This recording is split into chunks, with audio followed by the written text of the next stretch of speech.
Jadi sekolah ini adalah sekolah yang dibuat, yang semangatnya atau spirit spirit pembangunan sekolah ini adalah mensejahterakan atau mengangkat derajat hidup masyarakat kita yang paling bawah. 130 siswa yang masuk ke dalam SMA Dharma Wanita Boarding School ini dipastikan tidak bisa melalui jalur apapun.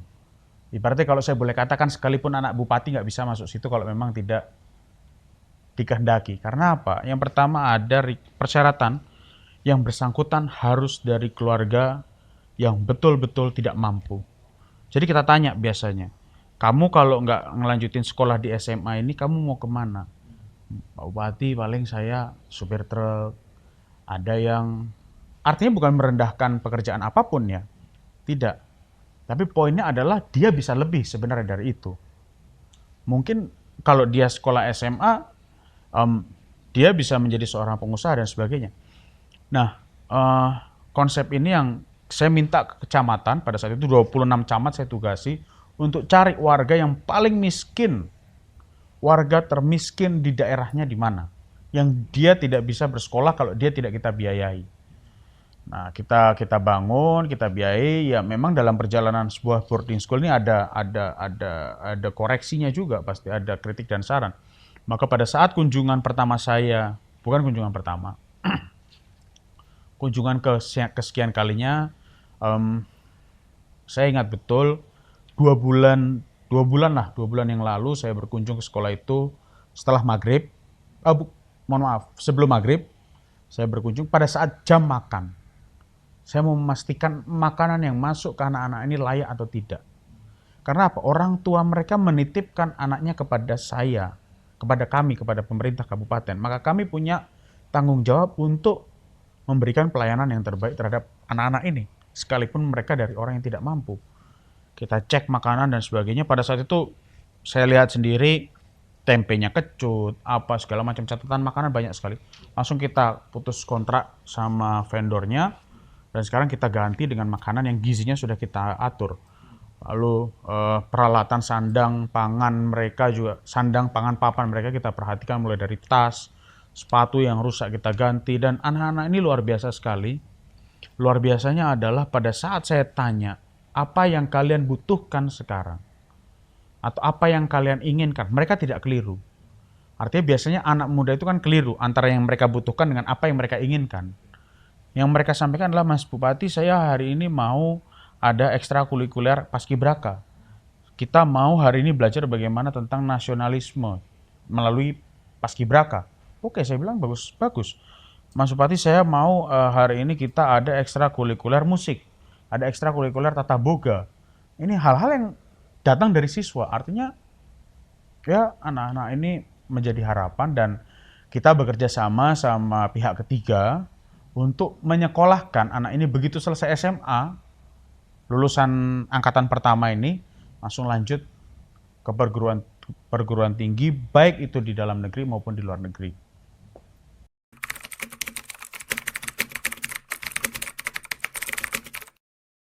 Karena yang harus disadari dalam sebuah dunia pendidikan tidak melulu bagaimana siswanya, tapi upgrade dari kualitas gurunya juga menjadi sangat penting sekali. Nah, ini juga kita lakukan di seluruh SMP dan SD yang ada. Maka saya juga mumpung ini forum dengan Andika, kalau ada pungutan liar di tatanan pendidikan yang memang menjadi kewenangan pemerintah kabupaten, ataupun bukan kewenangan pemerintah kabupaten, tolong kami dilaporkan. Contoh misalkan SMA, SMA kewenangan adalah di provinsi. Tapi apapun itu yang bersekolah di SMA adalah warga kami. Kalau ada pungutan liar di tingkat SMA, maka warga kami yang dirugikan. Maka kami harus berbuat, tanggung jawabnya tetap di bupati. Saya tipikal orang yang tidak begitu suka menyalahkan ini kewenangan A, kewenangan B. Saya nggak begitu nyaman dengan hal itu. Jadi kalau ada hal kesalahan di kabupaten, ya maka saya akan bertanggung jawab. Nah, saya menyampaikan pesan, kalau ada pungutan liar, baik itu mulai dari tingkat SD, SMP, SMA, tolong kami dilaporkan. Ini kami tidak sungkan untuk menindak tegas itu. Dan bullying. Ini mulai marak. Ada SMP-SMP yang saya indikasi membentuk gangster. Kalau sampai ketahuan, saya tidak sungkan untuk melakukan sanksi berat terhadap siswa itu.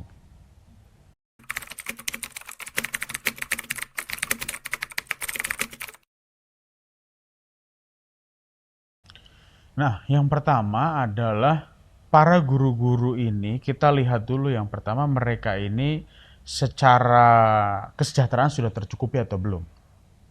Ya. Jadi kemarin saya bertemu dengan guru non ASN. Guru non ASN. Para guru non ASN ini kita lihat kesejahteraan mereka. Oke, kesejahteraan mereka sekarang masih di angka yang belum ideal menurut saya. Tapi kalau kita berikan bantuan terus-menerus secara tunai, tidak akan ada habisnya, nggak akan ada selesainya. Maka saya sampaikan, bagi guru non-ASN yang mau berusaha, mau punya usaha, mau bikin satu UMKM atau apapun itu bentuknya, kita siap.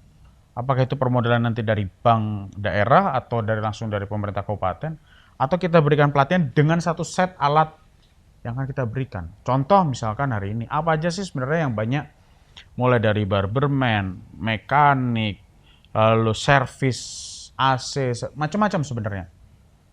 Nah, kami kalau memberikan pelatihan mencoba untuk melihat setelah kita beri pelatihan kita monitor 1-2 bulan ke depan kita udah kasih pelatihan, kita kasih alat, kerja nggak mereka? Kalau nggak kerja kita tarik alatnya. Sesederhana itu. Dan alhamdulillah beberapa pelatihan kami berjalan cukup baik. Nah, untuk guru-guru itu tadi saya sebelum kami menuntut mereka untuk bekerja lebih baik, kami juga harus memperhatikan kesejahteraannya.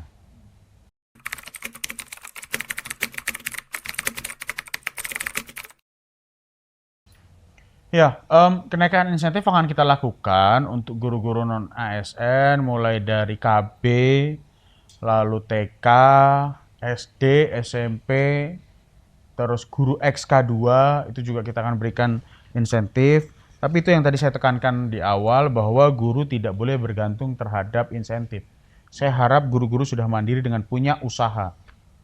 Nah, kalau ada guru non-ASN, guru honorer yang mau punya usaha, saya dengan senang hati untuk membantu.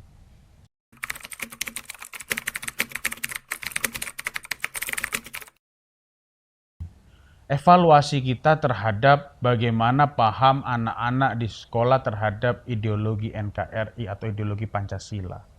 Itu masih banyak sekali. Ada beberapa sekolah yang sempat terindikasi masuknya paham-paham radikalisme. Itu perlu kita waspadai.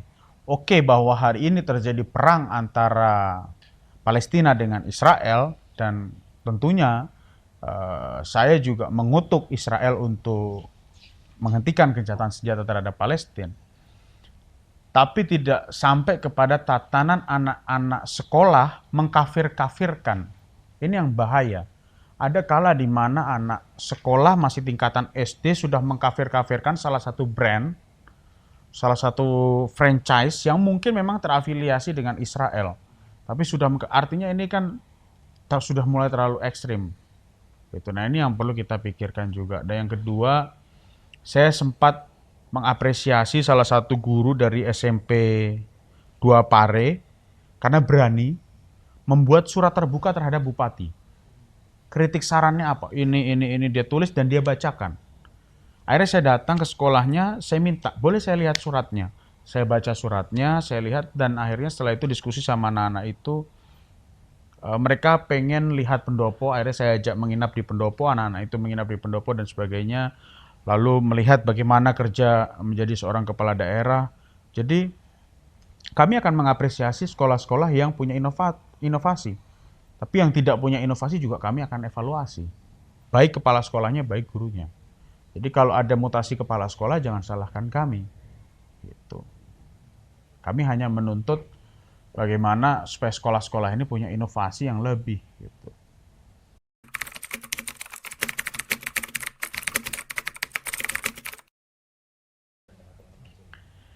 Sebenarnya kan remaja itu kan pencarian jati diri ya.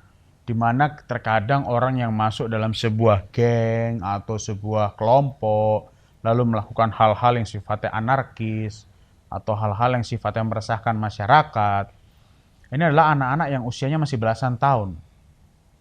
Jadi mulai dari Kalau sempat, kalau saya tidak salah beberapa bulan ya, 1 bulan apa 2 bulan lalu, ada arak-arakan mulai dari arah-arahan motor dari daerah Pare sana masuk ke arah Ngurah. Itu kan pencarian jati diri. Setelah ketangkap ternyata usianya masih di bawah 17 tahun. Nah, maka perlu setiap sekolah, ini balik lagi tadi, setiap sekolah ini harus punya solusi. Oke, hari ini di sekolah ini masalahnya adalah gangster. Berarti ini bagaimana menghabiskan energi siswa ini supaya, ini kan sebenarnya energi yang harus disalurkan. Mereka melakukan hal tersebut karena ya itu tadi, mencari jati diri, eksistensi yang mereka cari. Maka kita sekarang minta kepada setiap sekolah untuk punya satu hal yang menonjol dari setiap sekolah itu masing-masing.